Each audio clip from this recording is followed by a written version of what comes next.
বন্ধুরা তোমরা নিশ্চয়ই ভালো আছো, আমিও ভালো আছি। আজকে একটা চিংড়ি মাছের নতুন প্রিপারেশন নিয়ে চলে এসেছি, দেখতে থাকো, আশা করি ভালোই লাগবে। এই যে চিংড়ি মাছের স্পেশাল প্রিপারেশন শুরু করে দিলাম। তার জন্য মেথি 2 চামচ নেব 500 চিংড়ির জন্য।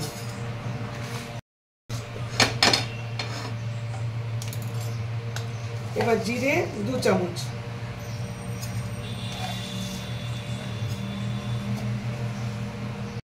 এবার শুকনো খোলায় এটা ভেজে নেব।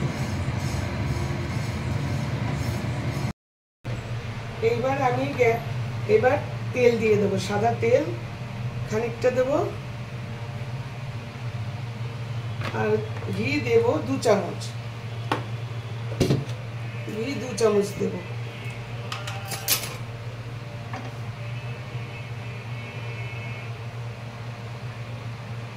ঘি 2 চামচ দিয়ে দিলাম। তেল আর ঘিটা গলে গেলে এবার আমি পেঁয়াজ কুচি করে রেখেছি, পেঁয়াজ কুচিটা দিয়ে দেবো।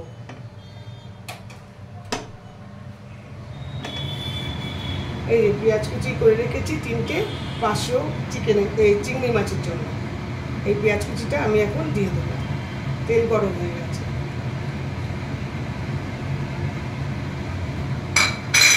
এবার এটাকে ভাজবো। এর মধ্যে আমি এবারে লঙ্কা কুচিয়ে রেখেছি, সেই লঙ্কা কুচোনোটা দেব। এই লঙ্কা কুচিয়ে রেখেছি, লঙ্কা কুচোনোটা এর মধ্যে দিয়ে দেব। দিয়ে এটা ভাজবো, একটু হালকা পিঙ্ক কালার করে ভাজবো।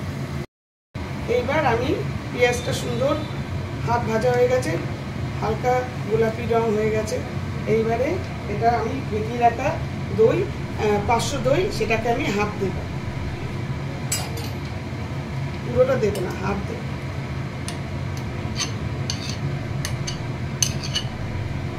হাফ 500 দই দিয়ে দিলাম। এই 250 দিলাম, মানে 500-র মধ্যে 250 দিলাম, আর 250 রেখে দিলাম। এই দইটাকে অনেকক্ষণ, দই পেঁয়াজ আর লঙ্কা অনেকক্ষণ নাড়তে হবে, যতক্ষণ না দই থেকে দইটা একদম মিশে যাবে আর দইয়ের থেকে একদম তেল বেরোবে, ততক্ষণ নাড়িয়ে যেতেই হবে। এই রান্নাটা কিন্তু সাদা সাদা হবে, কোনো হলুদ গুঁড়ো লঙ্কার গুঁড়ো কিছু করবে না, একদম সাদা। সেই জন্য এই মানে রঙটা ঠিক মতো আসতে হবে, দইটাকে ভালো মতো নাড়াতে হবে, একদম দইটা স্ম্যাশড হয়ে যাবে তেলের সঙ্গে, ঘিয়ের সঙ্গে।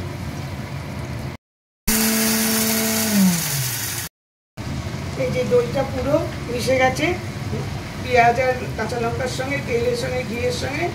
এইবারে আমি যে মশলাটা করে রেখেছিলাম ওটা গুঁড়িয়ে নিয়েছি, এবার ওখান থেকে আমি 2 চামচ মশলা দেব। অতটা মশলা করেছি কিন্তু 2 চামচ মশলা দেব।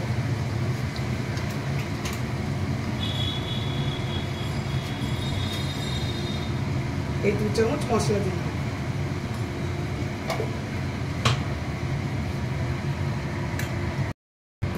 এবার মশলাটা খুব ভালো করে ওর সঙ্গে মিশাতে হবে, মিশ্রণটা খুব ভালো করে করতে হবে। 2 চামচ মশলা সঙ্গে মশলাটা ভালো করে মিশে গেছে, আর সুন্দর গন্ধও বেরিয়েছে একটা। এইবার আমি চিংড়ি মাছগুলো দিয়ে দেবো। চিংড়ি মাছ কিন্তু আগে ভাজা চলবে না, যতই বলো যে না একটু ভেজে নিই, না সেটা চলবে না, চিংড়ি মাছটা এখানে দিয়েই ভাজতে হবে। এই যে এর মধ্যেই ভাজা হবে, এটার রং যখন পাল্টাবে তখনই বোঝা যাবে যে এটা ভাজা হয়েছে। এই যে চিংড়ি মাছের রংটা পাল্টে যাচ্ছে, দেখো রংটা পাল্টে সাদা থেকে লাল হচ্ছে, পুরোটা পাল্টালে তখন গিয়ে মানে ঠিক মতো হবে আর কি। এই যে রংটা এসে গেছে সব চিংড়ি মাছের, বেশি ভাজলে আবার শক্ত হয়ে যাবে। এইবার আমি এই যে 500 হাফ দই দিয়েছিলাম, আর হাফ দই এখন আমি দিয়ে দেবো।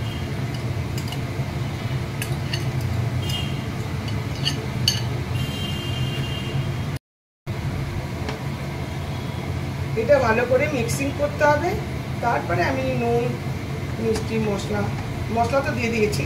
আর হলুদ লঙ্কার গুঁড়ো একদম পড়বে না, আর কোনো মশলাই পড়বে না।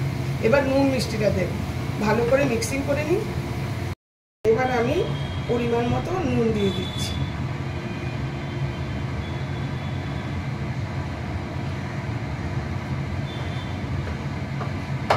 আর মিষ্টি দিয়ে দেবো এবারে, কারণ মিষ্টি তো দিতেই হবে। মিষ্টি এত দই পড়েছে, এখানে 2 চামচ থেকে 2.5 চামচ মিষ্টি দিতে হবে, নাহলে ভীষণ টক লাগবে। এই যে মানে চিনি নুন দিয়ে দিলাম। এবার পুরো রান্না হয়ে গেছে, কিন্তু আমি সিমে রেখে ঢাকা দিয়ে দেবো। এই ঢাকা থাক, এখন সিমে থাক। আমার চিংড়ি মাছের নতুন প্রিপারেশান একদম রেডি হয়ে গেছে। কমিয়ে রেখেছিলাম, তেল বেরিয়ে গেছে, রান্না একদম রেডি। রান্না আমার একদম রেডি। দেখো বন্ধুরা, তোমাদের আশা করি ভালোই লাগবে। বন্ধুরা, দেখলে আমার প্রিপারেশান ভীষণ সহজ পদ্ধতি, কোনো মশলা নেই, শুধু 2টো মশলা যা শুকনো খোলায় ভেজে গুঁড়িয়ে নেওয়া, এছাড়া না হলুদ, না লঙ্কার গুঁড়ো, জিরে, ধনে, কিচ্ছু না। এত সহজভাবে করা, এবং দুপুরে আজকে মেনু ছিল এটা। ভীষণ টেস্টি হয়েছে, সবাই দারুণ খেয়ে বলেছে দারুণ হয়েছে। আশা করি তোমরাও করলে এরকমই টেস্ট হবে, তোমরা অবশ্যই ট্রাই করবে। Thank you for watching. ভালো লাগলে লাইক, শেয়ার, সাবস্ক্রাইব করবে, ফলো অবশ্যই করবে। আমি শীঘ্রই আসছি আরেকটি ব্লগ নিয়ে।